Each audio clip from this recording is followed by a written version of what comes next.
The House Committee on Economic Competitiveness will come to order. Would the clerk please take attendance? Chair Hoadley. Here. Representatives Bonak. Here. Altman. Here. Harris. Here. Bagol. Here. DeBoyer. Here. St. Germain. Here. Grant. Brixey. Tate. Here. Kofia. Mr. Chair, you have 8 members present. You do have a quorum. Great, thank you. Representative Bagol makes a motion to approve our previous minutes from our January 16th meeting.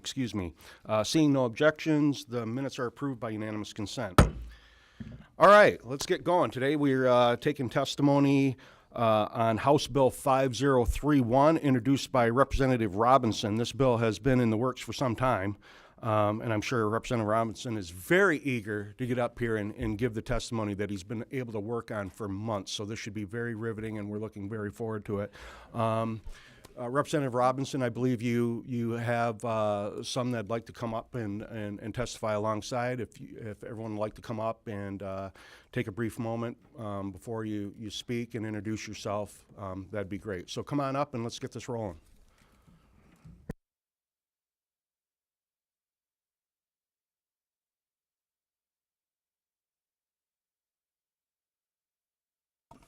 So before we start, just everybody introduce themselves.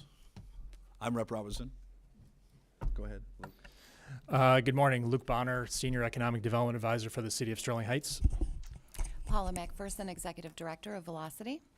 Good morning, everyone. Haley Bradley, Assistant City Manager with the City of Sterling Heights.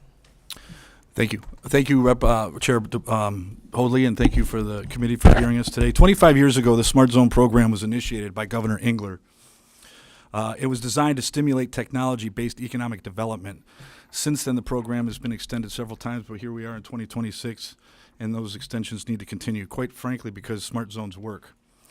Some people might not know what smart zones are, so that's kind of why we're here, to talk about what it does and why it's beneficial to the state. Right now I'm going to turn it over to Senior Economic Development Advisor for Sterling Heights, Luke Bonner, to go into more detail about what exactly smart zones are. Thank you.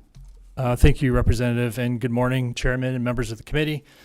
Thank you for the opportunity to speak here this morning on this topic. I'm not going to talk to the technical nature of incubators and specifically at Velocity. We have Haley Bradley and Paula McPherson are here to do that, and also Ann Arbor Spark, LEAP, and Lakeshore Advantage also have representatives here that are going to speak today. What I wanted to talk about was the culture of the Smart Zone programs since the program began 25 years ago, when the state of Michigan made a deliberate decision, decided that innovation and entrepreneurship were not just meant for Silicon Valley, but it could be nurtured and grown here. The Smart Zone Network was not just an economic development tool, it was a cultural statement. It said startups matter, research matters, risk takers matter, builders matter, and Michigan will back all of them. Over that time, the decision has changed the DNA and culture of our state. You see it everywhere. You see it in places that aren't even formally part of the Smart Zone program. You have Cahoots and Bamboo co-working communities across the state, Start Garden, the Michigan Life Science Innovation Center, entrepreneurship centers at community colleges and universities all across the state, DC3S in Sterling Heights, the American Center for Commercialization and Manufacturing in Sterling Heights, the American Center for Mobility, and New Lab in Michigan Central. None of these exist in a vacuum. They exist because Michigan built an innovation of culture. Smart Zones created the expectation that ideas could move from lab to market, founders deserve support, universities should and could commercialize, communities should compete for talent, and capital should stay here in the state. And it's worked. Today, angel investment is commonplace. Pre-seed and early stage funds are active across the state. Venture capital investment in Michigan has grown dramatically over the past 25 years. And according to a recent article from Crain's, Michigan is now one of only a handful of states where the majority of venture investment dollars come from in-state investors, something that was unheard of 25 years ago. And that's all culture. Today, Smart Zones don't just fund incubators, they normalize entrepreneurship as part of the natural conversation. They didn't just support companies, they support confidence in startups.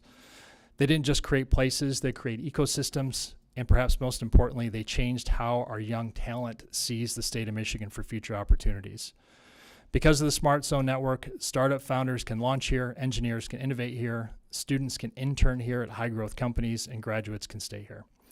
The culture of innovation that now exists in Michigan did not happen accidentally. It happened organically. It was intentional, it was sustained, and it required and still requires a long-term commitment. Extending the Smart Zone program is not about extending a finance tool. It's about reinforcing a cultural commitment over the next 25 years.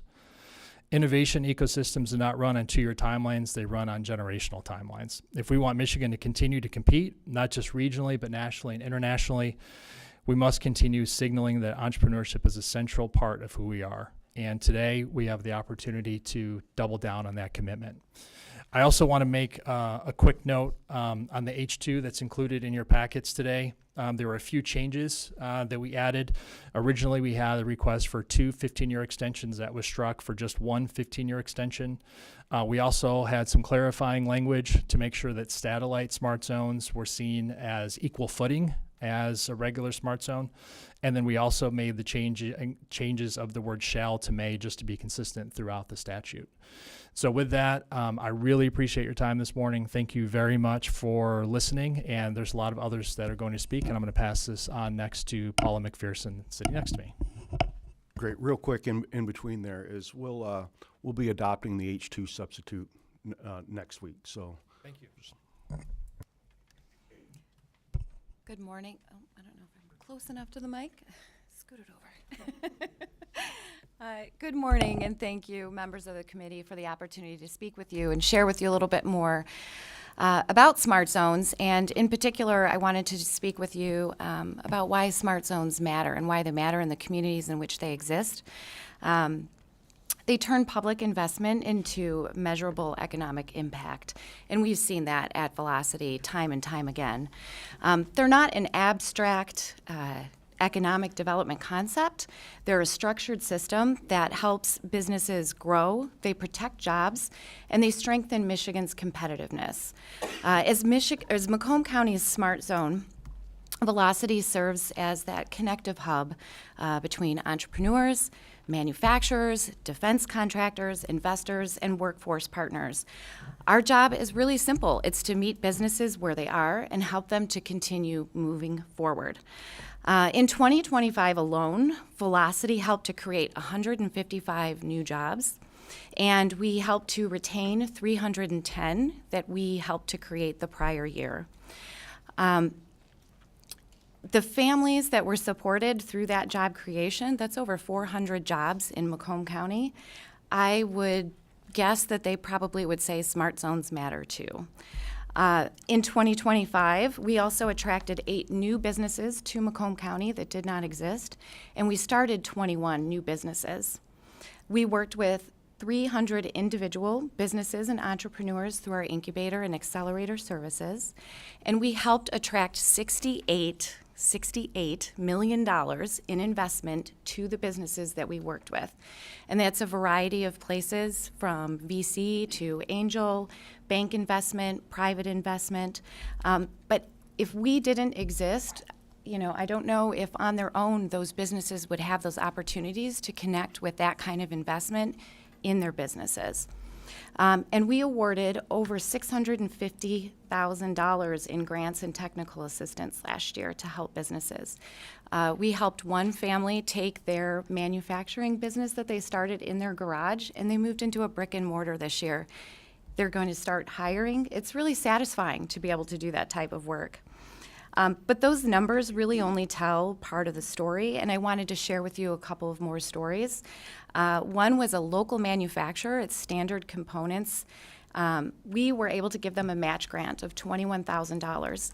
They're in the DoD space. They're local to us in Sterling Heights.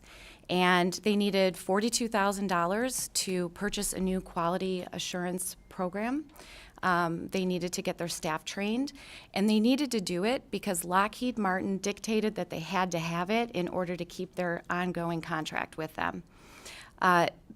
They needed money, and so we helped them. We gave them a $21,000 match grant.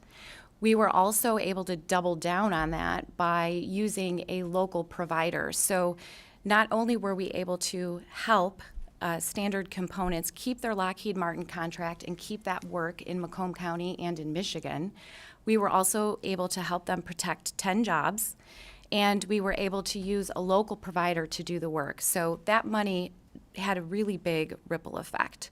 Another organization, or rather another manufacturer that we helped, was NTL Industries. They also are a small family business, started in their garage. They work in defense. They do a lot of aerospace work as well. They needed some help with some Mastercam licensing. We were able to gift them a grant of $18,000, and they were able to continue growing their portfolio of business in the defense space. To me, that's very gratifying. It's helping to not only keep those jobs locally that we have, but also ensure that that manufacturing work is staying, and we're supporting the area. Beyond those grants, and those are just a couple of examples of things that we've been able to do, we have our incubator program. Someone can come to us, idea on a napkin. We help them vet that idea, figure out where their beachhead market is, and help them get a go-to-market plan. We also have our accelerator programming.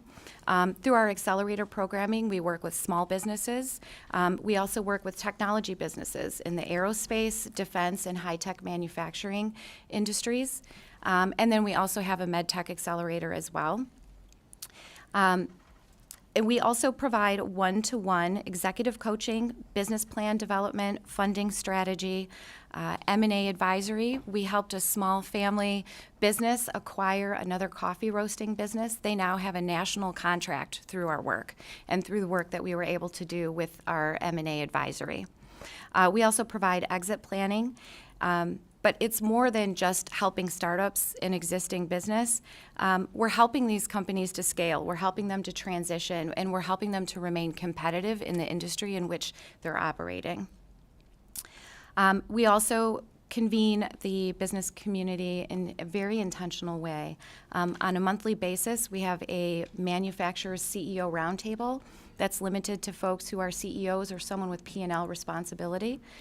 We have our Coffee and Conversation. It's an educational series. We have our Founders First Friday. We're partnered with Michigan Founders Fund, and we host that in Macomb County. And then we also have Defense and Donuts. We do that quarterly. That is the largest defense meetup, I think, that's regularly happening across the state. And we convene about 150 folks. There are people who are either already in the defense industry or those who are looking to become a member of that defense supply chain. We have a lot of the primes that attend. We even have people that fly in from out of state to attend that event. So I think I've given you some pretty good examples of why the work that we do matters.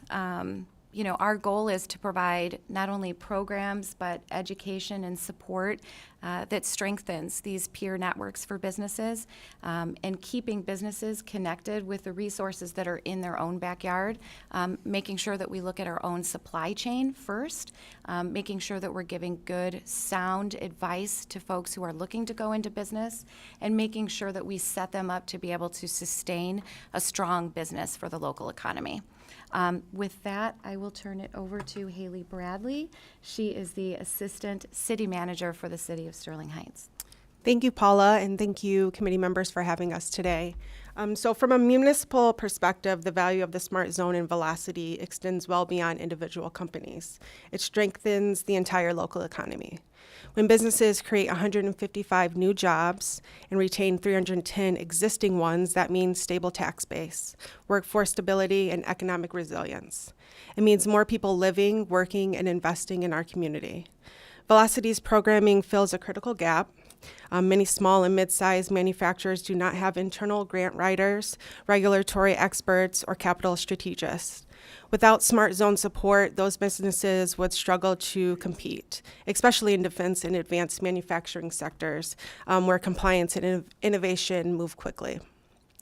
The CEO Roundtable and defense-focused programming ensure that our manufacturers stay aligned with federal requirements and supply chain opportunities.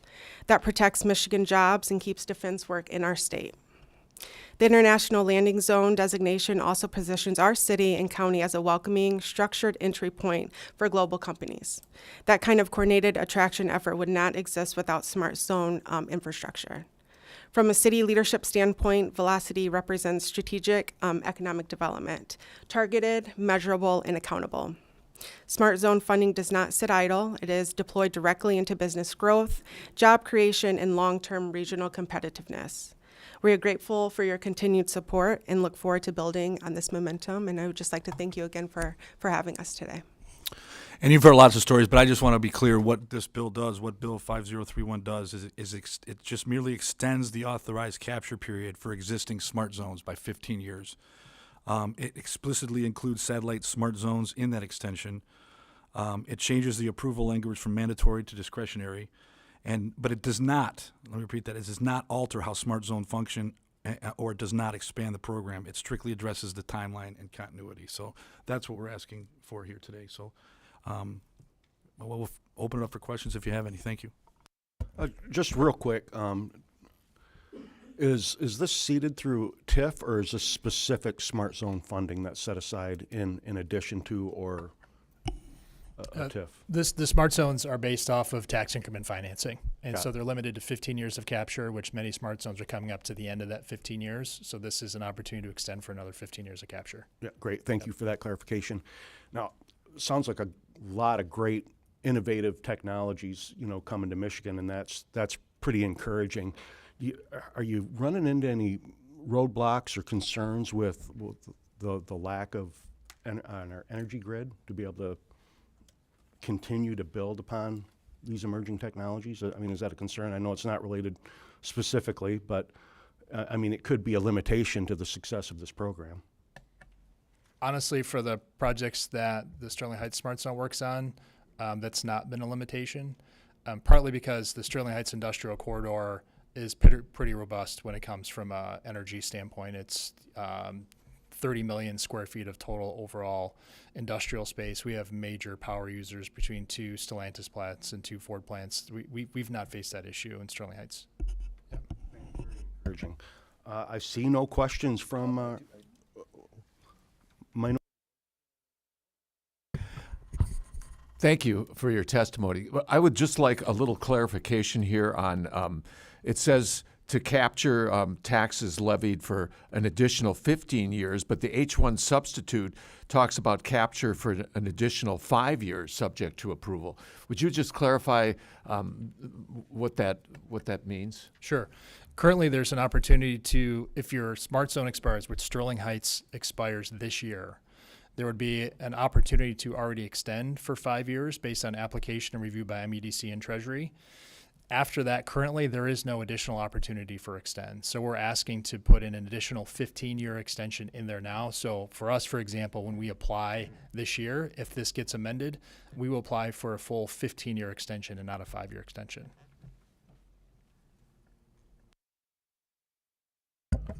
Satisfied? Thank you, Representative. Representative DeBoyer. Yep, just really quick. I've had the opportunity to look at what you guys do and come there and at the facility, and I have some skeptical issues on high-end economic development stuff, but on the local, this is actually one of the most impactful bang for the bucks that you're going to get. So I just want you to know I'm completely in support of what it is you guys do, and will continue to be, because it really is effective. So thanks for being here.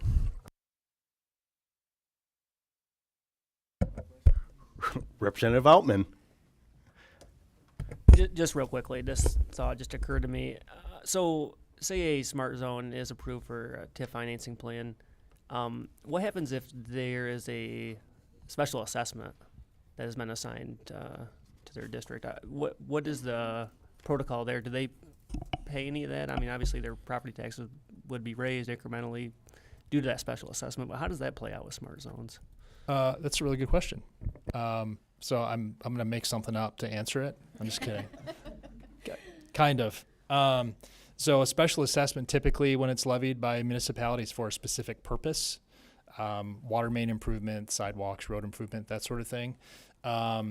If a special assessment were to be a part of the municipal property, municipalities wouldn't pay their own special assessment. So unless it was a private operator, they would pay a special assessment. But as far as a municipality or an LDFA or some kind of subcomponent unit like a DDA or any of those kind of own assets, I don't think they would be paying a special assessment as a municipal entity.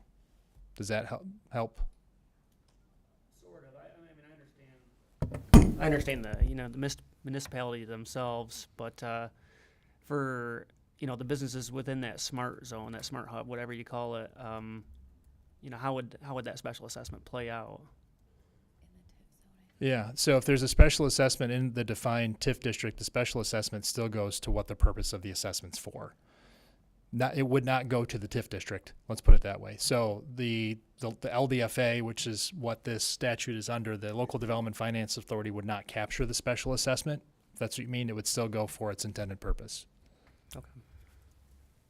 Great, thank you. And this might have been a better question for the Assistant City Manager, but I mean, and to clarify, these are restricted zones. This isn't the overall city. I think that might answer Representative Altman's question that it's very specific to these industrial zones. That's correct. Thank you. All right. Last call. No one's been raising their hand here, so I don't see any further questions from committee members. What? Representative Sorry, Grant. gonna I'm sorry. slide in at Minority the- Vice Chair at the Grant, last please. minute. I in some of the language here, I see. I want to make sure that I get to it. So, we've talked about the technology parks. I served on the Smart Zone in Grand Rapids, so very familiar with our work. I think to Representative DeBoyer's point, the work that it does locally, connecting our businesses, helping them to scale, and connecting them to statewide resources is phenomenal. But I see some reference here to that these changes may not only help with the development of new technology parks and things, but also data centers. And I just wanted to hear what you all have to say about what those concerns are. I was trying to think of what the connection would be, and I just want to make sure I'm not missing something.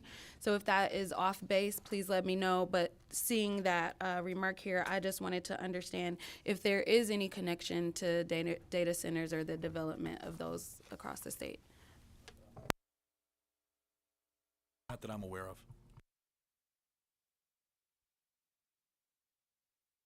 I just wanted to clarify that.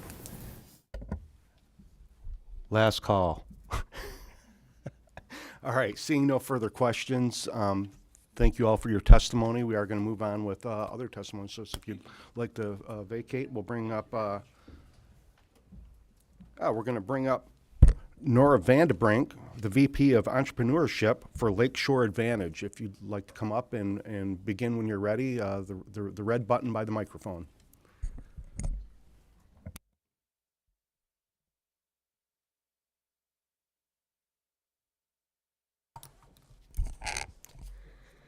Good morning, everyone. My name is Nora Vandenbrink, and I serve as the Vice President of Entrepreneurship at Lakeshore Advantage. We're the economic development organization for Allegan and Ottawa counties. In my role, I oversee the administration of the Surge Startup Incubator within the Holland Smart Zone. I'm here today in support of House Bill 5031 and in support of creating a clear and sustainable pathway for Smart Zone extensions. Since their inception, Smart Zones have become foundational infrastructure supporting innovation, commercialization, and high-growth venture creation across Michigan. Smart Zones are not a short-term program, they're long-term ecosystem builders. The Holland Smart Zone was established in 2015. Over the past decade, Surge and the Holland Smart Zone have supported more than 150 high-tech, high-growth companies, and those companies have secured over $75 million in capital, including venture capital dollars, angel investment, revenue-based growth, and non-dilutive support.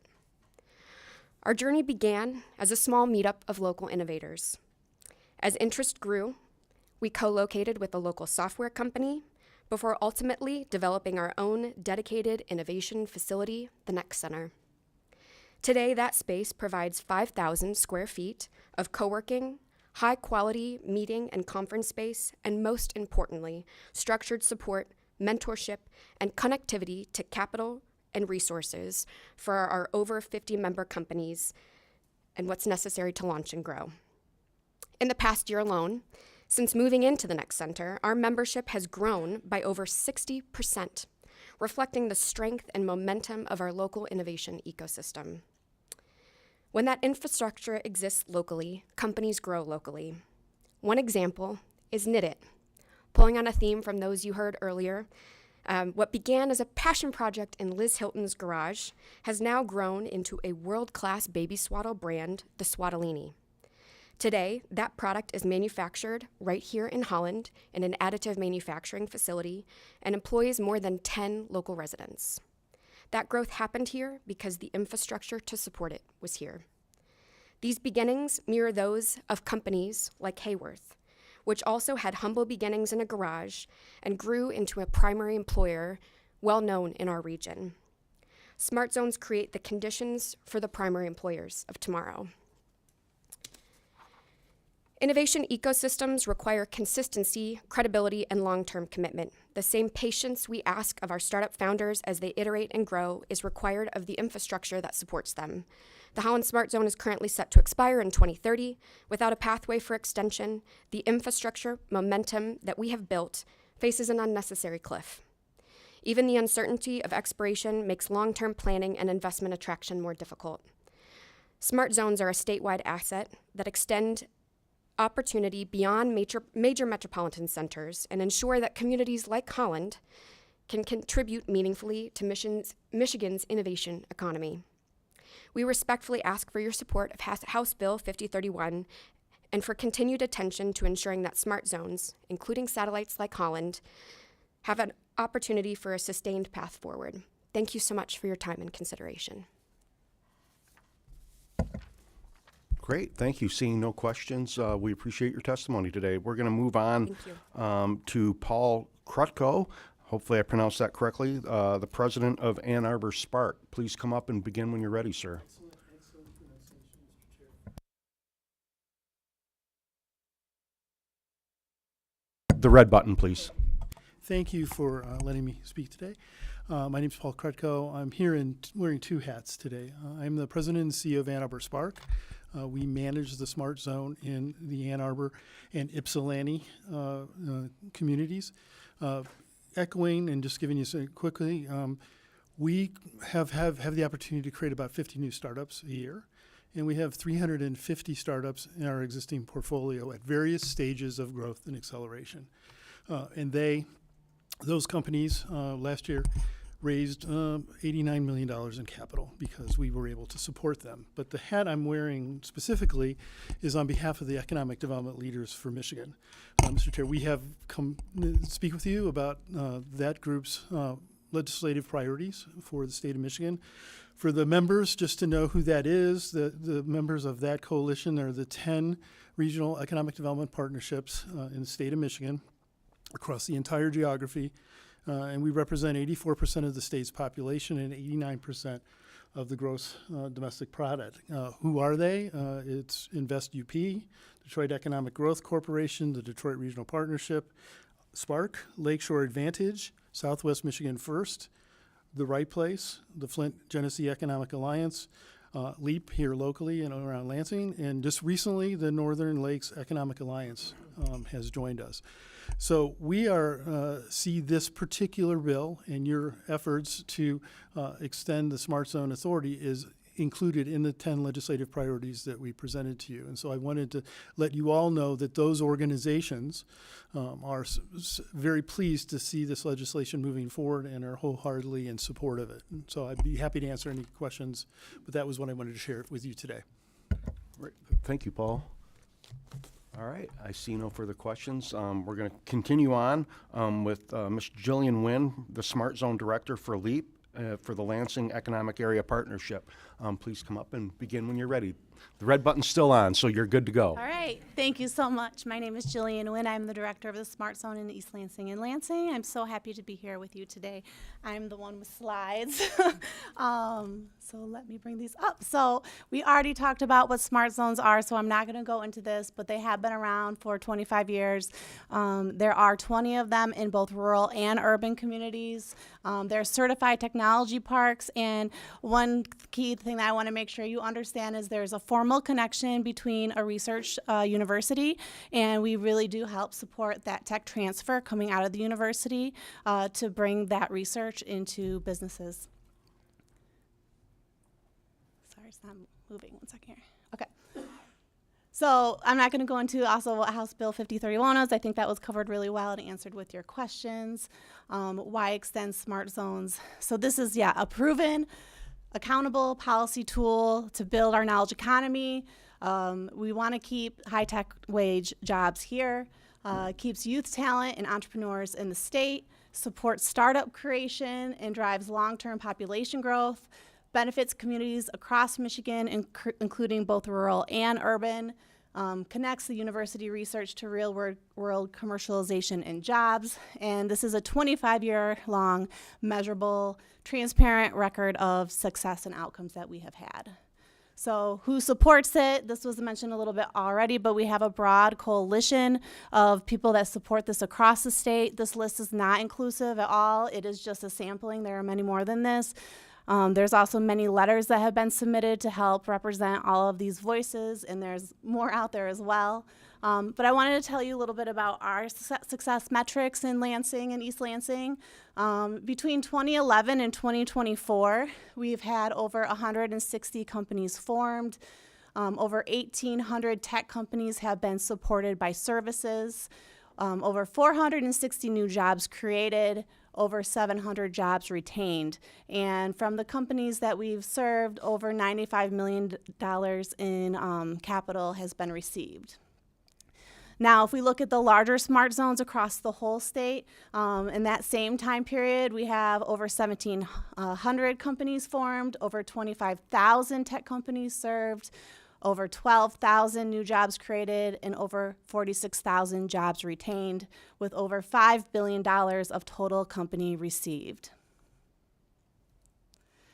So this is a momentum we can't afford to lose, and just in 2025 alone, our Smart Zone has serviced 300 companies who've raised over $18 million in capital. Our incubator space is at 90 to 100% tenancy, so that really shows you the need of companies that are using and wanting to get the support that they need to help grow their company here. So I hope that you get from these numbers that we are doing an immense amount of reporting. Our outcomes are transparent. They only keep getting better. But I also want to remind you that behind the numbers are founders who put in the hard work every day to bring their ideas to life. They're planting the seeds and tilling the fields, and the smart zones are the fertilizer that help them not only grow, but to keep them here in Michigan. If you have not already, I encourage you to look at those letters of support that have been submitted. Many include powerful testimony from founders. My own letter shares how I started a software as a service company more than a decade ago. I was in the East Lansing Technology Innovation Center. Today, more than 35 million learners have used my product and service. When tech companies like mine, who can increasingly operate online from anywhere, it's really important that we make sure that we're intentional about where innovation takes root. And the Smart Zones help do that. They help route companies to community and resources here that are invaluable. Another letter had come from one of our incubator tenants that was an international company from Brazil.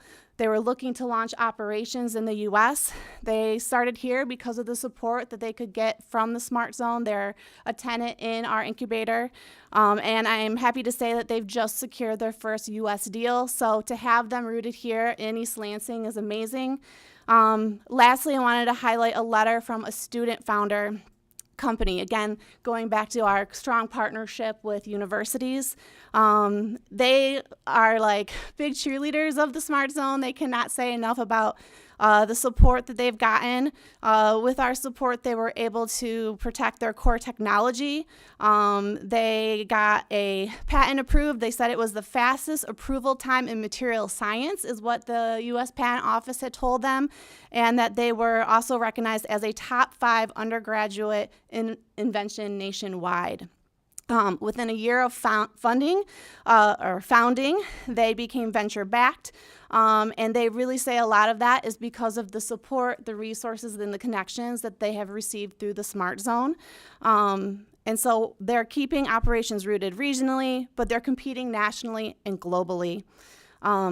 These are exactly the kinds of companies we want to grow and keep here in Michigan. Our work is local. Our founders are making a local economic impact, but their reach is global. And they are shining a light on Michigan and what we have going on here. To see an example of our Smart Zone impact in action, please tune in March 4th to Shark Tank, where one of our companies will be on Shark Tank. So I want to plug that for you guys. You want to see it, turn on the TV, you will see it. But thank you so much today for having us and for hearing this, and really appreciate all of you and your service. Thank you. Great, and thank you for your testimony and providing that data, particularly the statewide data. That was very informative and helpful. We do have a question from Representative Brixey, please. Thanks for coming and testifying today. One of the things that we know is a problem that Michigan has is that oftentimes our young people leave the state and go to other states that have higher wages, maybe to pay off their college debt or pursue higher earning opportunities. So, with Michigan State University in my district, I'm really proud of Spartans. And can you tell us a little bit about the population impacts in a university area, specifically MSU, of these types of efforts that you're pursuing? Yes, 100%. So, we are connected with the university, both with students and with staff and faculty that are putting out research. Obviously, with the example of MSU, we have a large student body. We would like to keep those that, here and wanting to be part of the community, and part of that really is making sure that we're connecting them to the resources they need to be successful here. Because like you said, if they can't figure out how to get the resources they need to be successful here, they're going to go somewhere else to get that. We're really lucky that at MSU we have the Burgess Institute, which is one of the top entrepreneur organizations for students, and we have a lot of great student entrepreneurs, and we really are trying hard to connect them with the Smart Zone and get them connected to resources. So like in the example of this company where they are doing things regionally and based here regionally, and they are throwing this, Shark Tank watch party, and so excited and eager, and they're telling us, work with us, help us invite everyone. We want to show this regional effort. We want to show what you guys have done here. We want to keep this regional. That's what they're telling us today. Yes, with any student entrepreneur, we can be, scared that they might go somewhere else if we don't have the funding and the resources to help them. But as also mentioned earlier, we recently were recognized as Michigan being one of the top states to have funding come within Michigan. And so we really are making great strides that we just really hadn't been making in the past, but are getting great traction now. And so it's so important to make sure we don't lose this traction and we keep building on this momentum. And MSU has a better retention of their graduates staying in the States than our other competing university to the east, which I won't mention their name. Go Green. I'm not qualified to talk about that. Great, thank you. We're going to move on. I believe that was our final question. It was a good question. And we're going to move on to Mr. David Washburn from the MSU Research Foundation. And in the spirit of keeping in time here, if we could keep it to, say, two to 3 minutes, and that gives time for questions in between. So, Mr. Washburn, good to see you again. Begin when ready. Thank you, Chair Hoadley, and thanks for being here. After all the great testimony I've heard, I've crossed a whole bunch of paragraphs off, so I think I can do this quickly. So I'm Dave Washburn. I serve as CEO of the MSU Research Foundation. Our organization is a nonprofit. We're focused on economic development through the commercialization of early stage technologies invented by students and faculty and staff. We also partner with the state. We run the Michigan Rise Venture Fund. I'm the president of that organization. We are the most active investor in the state of Michigan, one of the most active investors in the Midwest. I think it was referred to earlier. And we also run the Pitch Me competition, which is another collaboration with the state. I think from my perspective, Michigan State's the land-grant university, which means we serve the entire state, and we've taken that approach at the foundation, and working with smart zones across the state has been very imperative for us to find interesting opportunities for high-tech, high-growth software companies or tech companies that we can invest in with our early-stage pre-seed funds. I also serve on the board of the local LDFA here, and I think I've seen some really great new momentum in our smart zone, and I know all the other smart zones have got a lot of momentum going. So we would very much encourage, and with respect, passing this and keeping this going, because I think this is going to continue to make us competitive in the Midwest. If we look across to what states around us are doing, I think this is a key program for our state to keep the high-tech, high-growth entrepreneurial ecosystem going. And I'll stop there. Well, great. Thank you, Mr. Washburn. Seeing no questions. Moving on with those that wish to speak, we do have, unless there's objection, I've got the next two are both from here in Lansing, so I'd like to bring you both up together if I could. Abby Takeki, if I didn't butcher that, and Harrison Leffley Jones. And by all means, come up and reintroduce yourself if I butchered your name. And then whoever wants to go first, the red button is still on, so begin when you're ready. All right. Hi, it's Takaki, but you were close.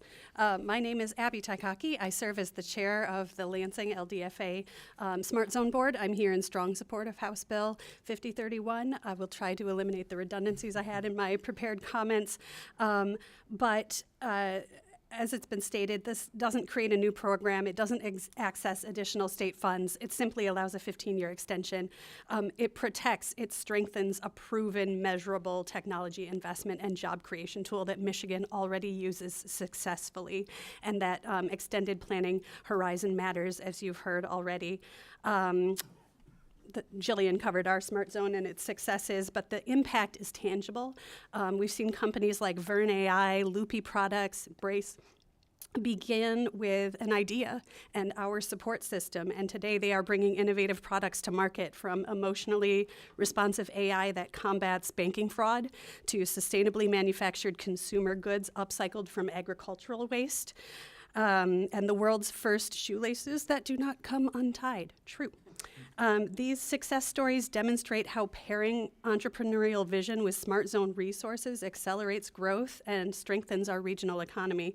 Beyond startups, we are also building the future workforce. We're delivering coding camps to more than 200 K through 12 students. We're supporting Impression 5 Science Center as they build a new technology teen tech hub. And last year we supported 17 teen entrepreneurs, most from underserved populations, helping them turn ideas into viable businesses. And this bill also includes important safeguards, clear statutory definitions, public benefit requirements, and continued accountability and transparency.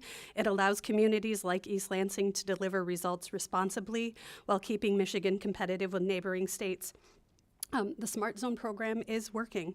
This bill ensures that it can continue to drive innovation, retain talent, and create high-quality jobs in Michigan. So I respectfully urge your support of this House bill. Thank you. Great, and thank you for your testimony. And I will say it did draw my attention to make sure my shoes were tied. Yes. And I understand they are about to release those shoelaces specifically for kids. Good. It's going to save us all a lot of time in the morning. All right. Go ahead, sir. Great. Good morning, Mr. Chair and the rest of the committee. My name is Harrison Leffel Jones. I'm the Vice President for Small Business and Innovation at the Lansing Economic Area Partnership. My colleague Jillian covered most of the comments today, but I did want to specifically speak to Representative Brixey's comments regarding talent attraction and retention from a personal perspective. I had worked at startups and startup ecosystems outside the state of Michigan, both in Chicago and overseas, internationally in London.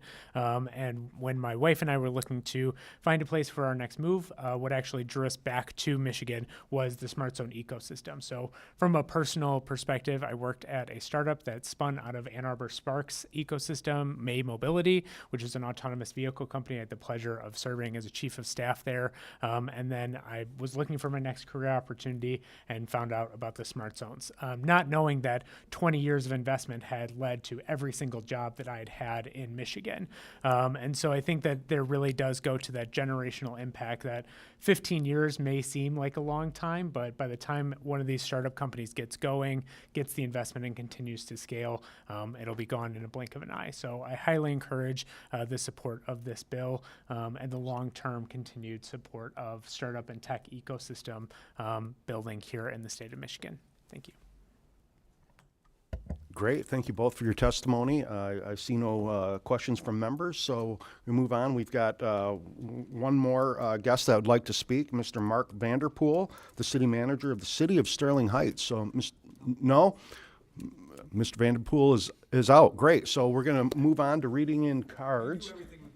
Yeah, it's been very, very thorough, and I thank you. So we are going to read in some cards.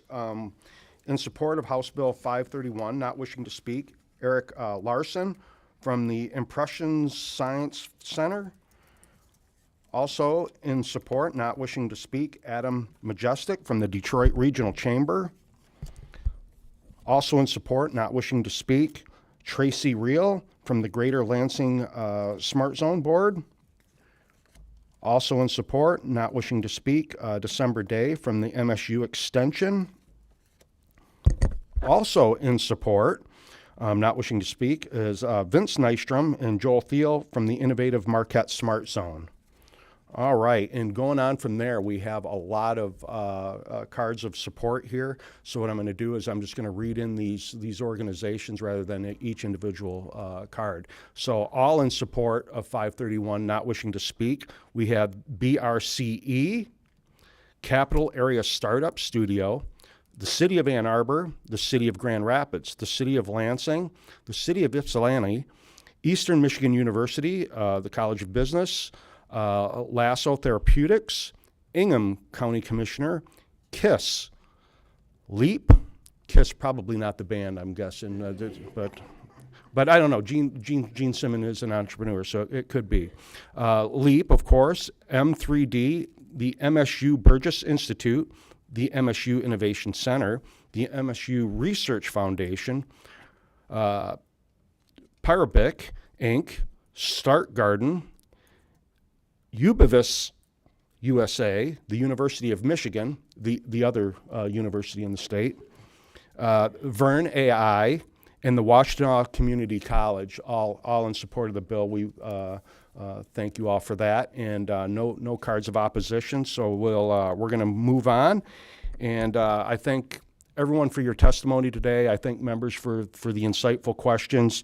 That concludes our agenda this morning. We plan on voting this legislation out next week, along with that substitute H2. So, with that being said, Representative Tate moves to excuse absent members. There being no objection, absent members are excused. There being no further business before the committee will stand adjourned.